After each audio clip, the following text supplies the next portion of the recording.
Hi, and thanks for joining me. I hope you're all keeping safe and well.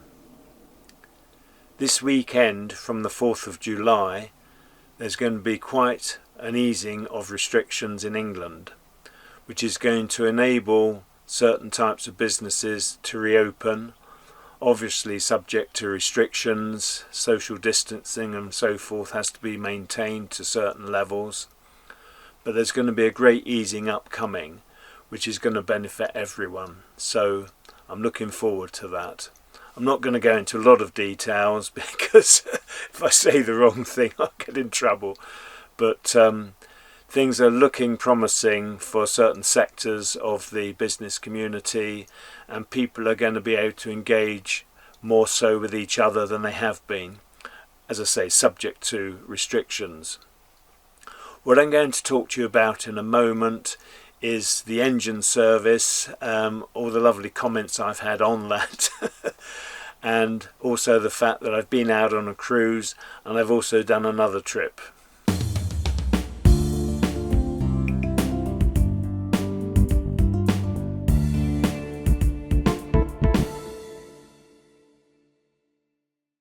I'd like to start by welcoming on board the many new subscribers that have joined in recent days and weeks. The numbers have grown quite rapidly in the last month or so. So hi, nice to hear from you all. I'm always grateful to receive comments. If you see anything of interest and you want to make some observations, your remarks mean a lot to me, so please keep them coming. What I'd like to talk about to start with is the engine service. I've had a lot of very helpful advice about how to do things. I did a lot of research before I did the engine service. Last year I actually had a marine engineer do the job for me. I did that because I wanted to watch and see how he went about things. I took notes and I took photos, and he was well aware that this year I was going to do the service for myself. I probably wasn't watching him like a hawk. I might have missed one or two things. But it's interesting that I look at my manual that I've got on the Barras Shah's engine, and that also refers to the Yanmar manual. But there is conflict. I'm getting conflicting advice from viewers, from people I talk to, and I just thought I'd run through a couple of different things. Let's start with the gearbox sump. I did struggle to drain that. I know that I need to bend my pipe and get it into the right shape to get it down into the bottom of the box in order that I can pump it out. Several people have said, well, why didn't I just remove the drain plug? And to be honest, I had thought, as the engineer pumped it out, that there was no sump there, there was no drain plug there to remove from the sump.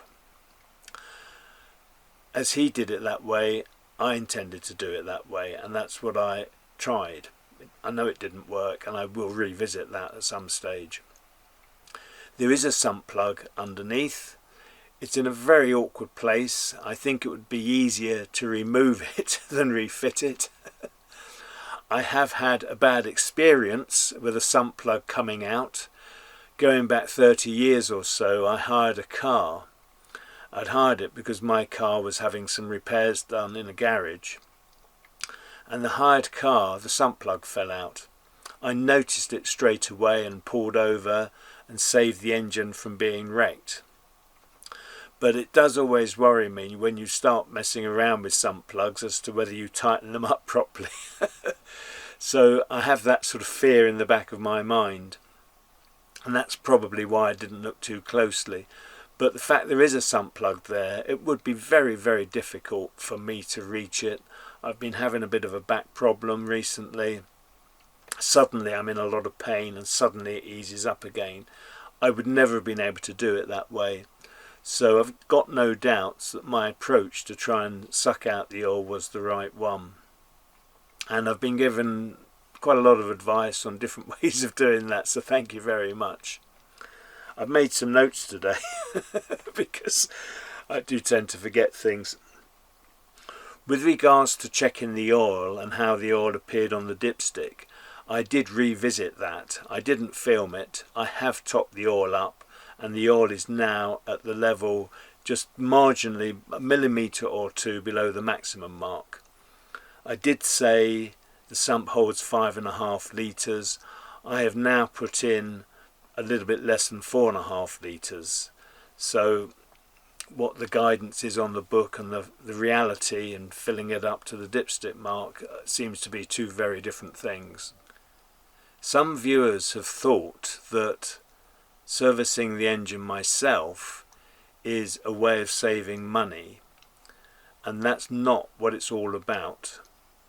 It's important to me that I get to have a good working knowledge of the engine. I'm new to boating. I don't have much experience still, and learning about the engine I think is important. It's fine when you're in a marina and you can call people out to do things, but if you're out on the cut and have a problem, you need to have a good understanding what to look at, what to look for, how to fix it. I think for some of you it was a little bit painful watching me do the service. It wasn't my fault that the fuel pump packed up. That was totally unexpected. That obviously was a big setback for me, and it did bring me down a little bit, but I soon bounced back. And I want to be able to have the ability to do things, not rely on others. I just think that's so important. It's a big learning curve. I've never had a diesel engine before. There is a diesel in my camper, but I bought the camper van after I bought the boat. So diesel engines are new to me, and I am learning. And I think, as I said, that is very important. So it wasn't about saving money, it was about being hands-on, being able to do things for myself. With regards to the alternator belts, this is what you're going to see now. You're going to see me changing the two belts. The River Canal Rescue engineer did put on a temporary belt. It was 1,000 long, as it turned out, by 10 wide, and the belt needed to be 13mm wide, and I do that. And I also replaced the other belt, which has some minor damage. Now, I didn't show the condition of the engine battery alternator belt, but I'm going to show you now. As you can see, it's in a bit of a mess.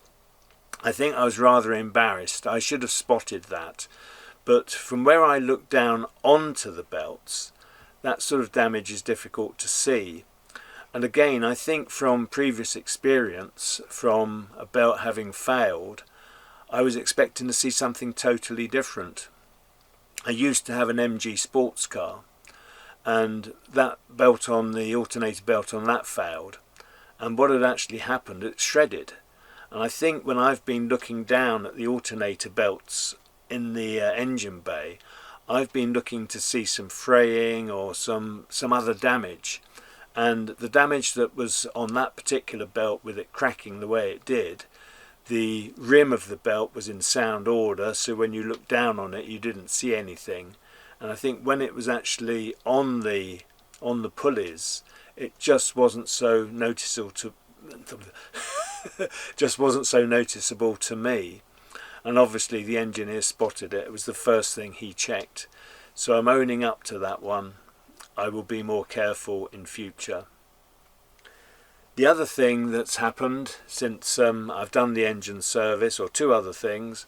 One is that I've been up to visit my father, and you're going to see some of that a little bit later after I've dealt with the alternator belts. I know not all viewers are interested in travelling. It is a travelling video, me in the van talking and showing some of the scenery. But I am aware that overseas viewers are very keen to see some of our country. I'm getting really tongue-tied, aren't I? I think I should have had a drink before I started. Overseas viewers are pleased to see some of our English countryside, so I'm catering to them for that. I have also been out on a cruise. I went down from the marina to Watford Locks.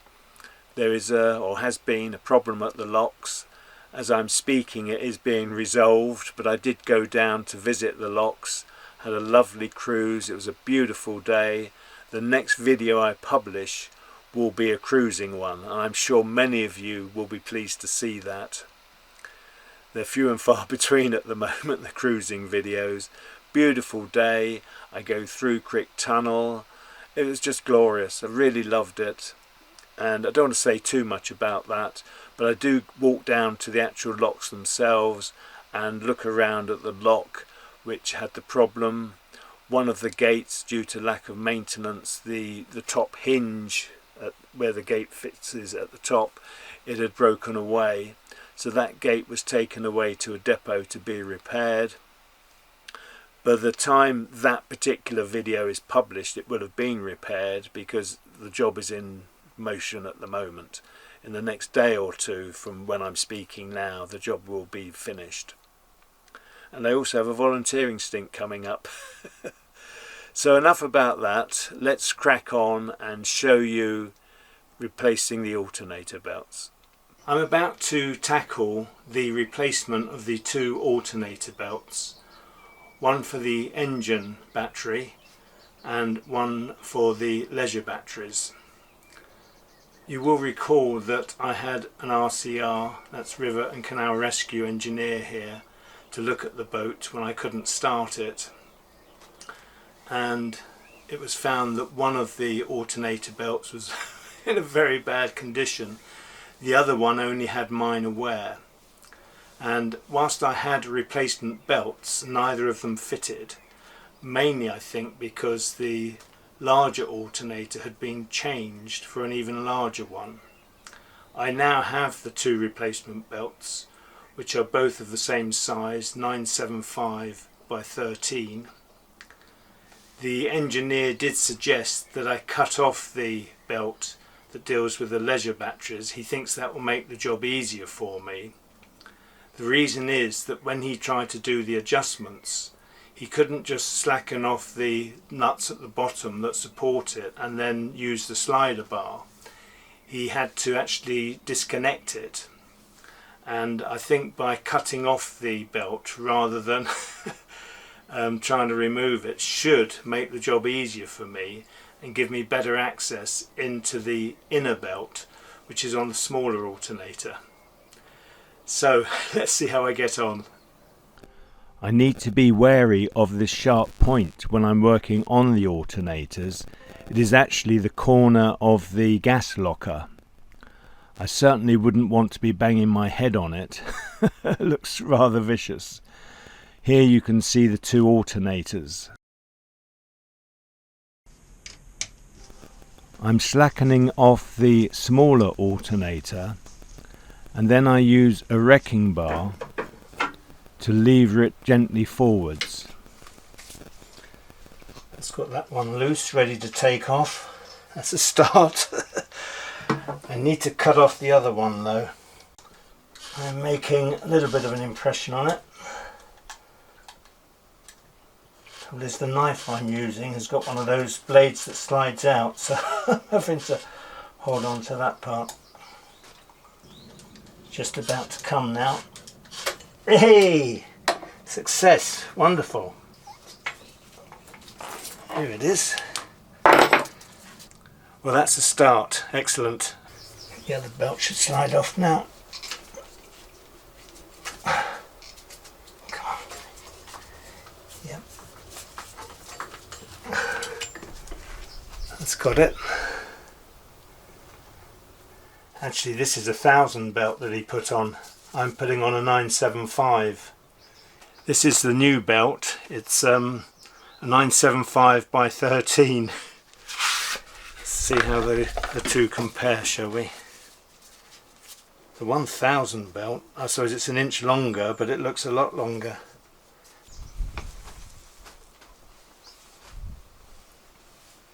I think this is going to be a little bit awkward for me. It's difficult because it's all in shade down there and I can't actually see what I'm doing. I got this tip from the RCR engineer about levering it forward. It's quite a good one. Needs to come forward a bit more.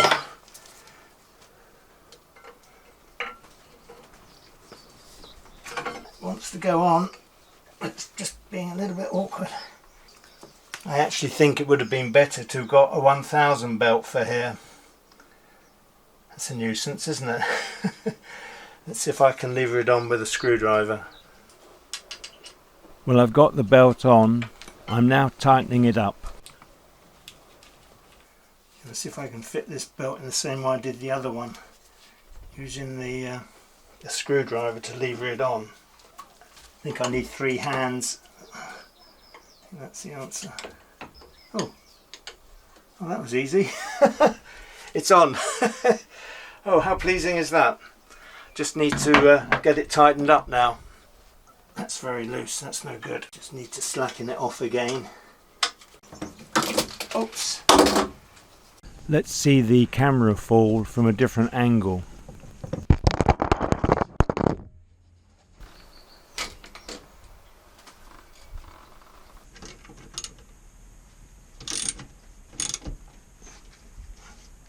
It's probably a little bit too loose, but I think I could run the engine.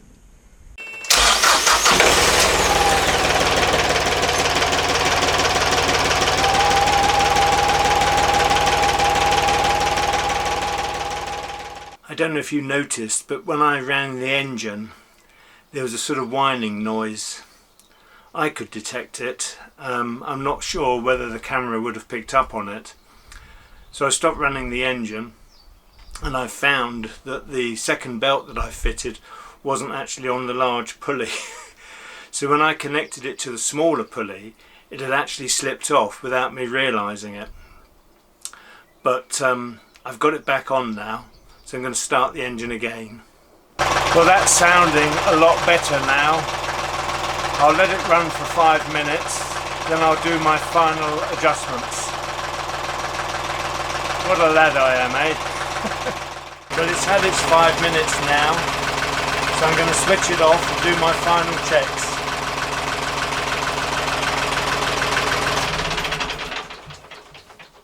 Well, both belts seem fine to me. I don't think they need any further adjustment. I'll just make sure I've tightened everything up and call it a day. This is the belt that I cut off, which had only minor damage. It's actually very difficult to spot. I don't think you would on a routine examination. There's a separation just coming here. I don't know if you can see that.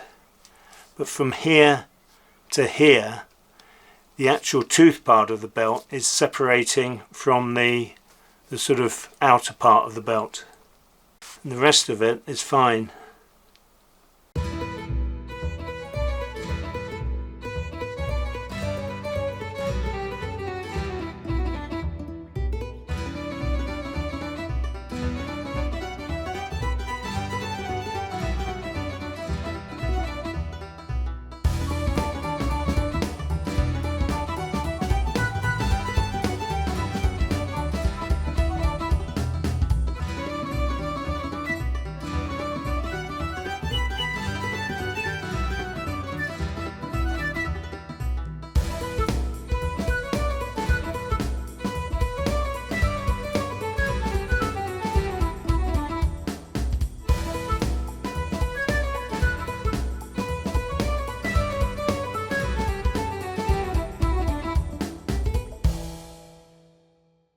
Sunday, 21st of June.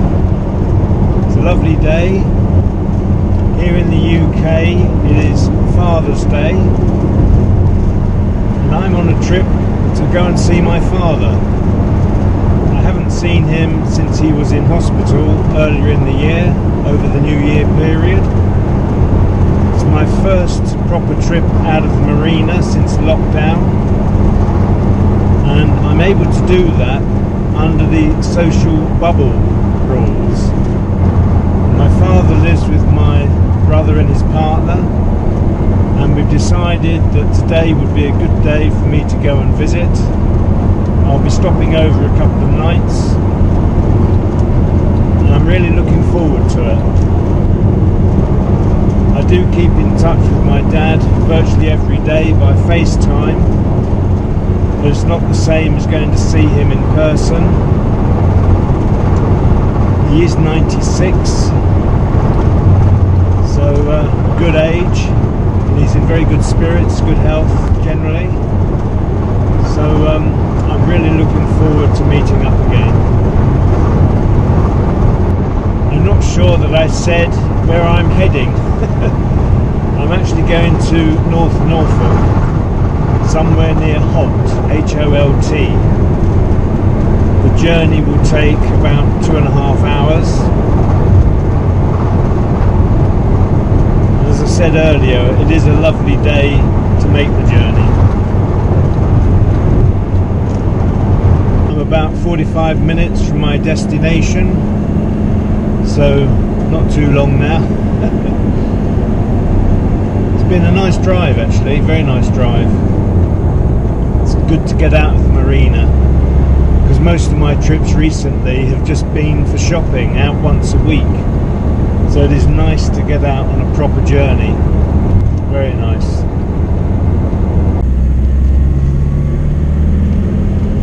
The A149 heading towards Cromer. Not that I'm going that far.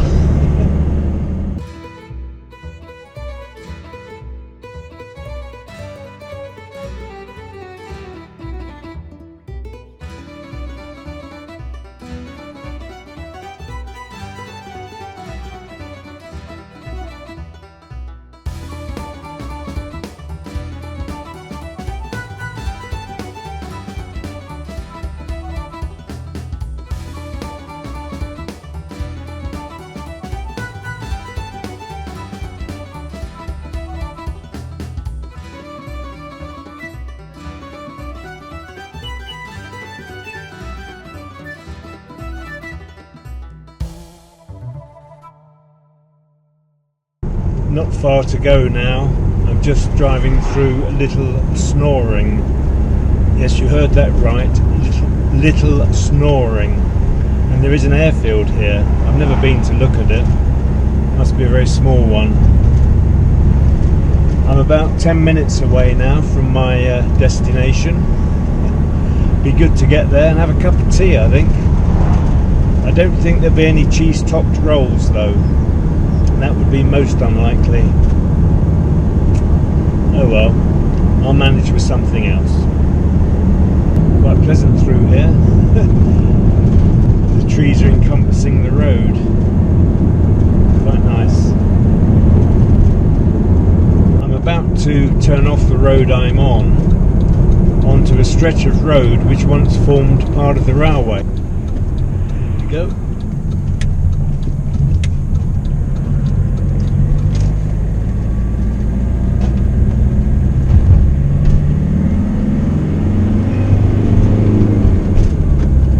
The railway station is just on my right where I am now. It's now a depot, looks like a sort of highways depot.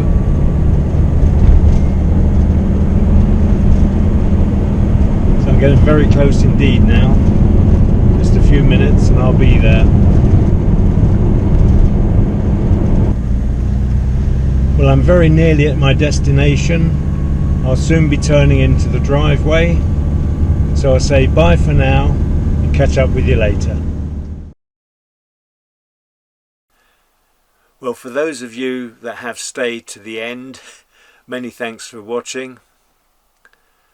The next video, as I said earlier, will be a cruising video. And what I haven't mentioned is the painting video. I am actually working on what I hope will be the last painting video. There will be 10 in the series altogether. I've already published 9, 7 last year and 2 this year. I don't want to do a lot of repetitive stuff, but the last video I did take a lot of film and I'm trying to condense it, but I think the next painting video will be the last for some long while. It will be a series of 10 videos. Anyway, leaving that aside, many thanks for watching. Please don't forget to subscribe if you haven't done so. I hope you and your families keep safe and well, and that lockdown, wherever you are, is easing up for you and things are getting better. Take care. Bye for now.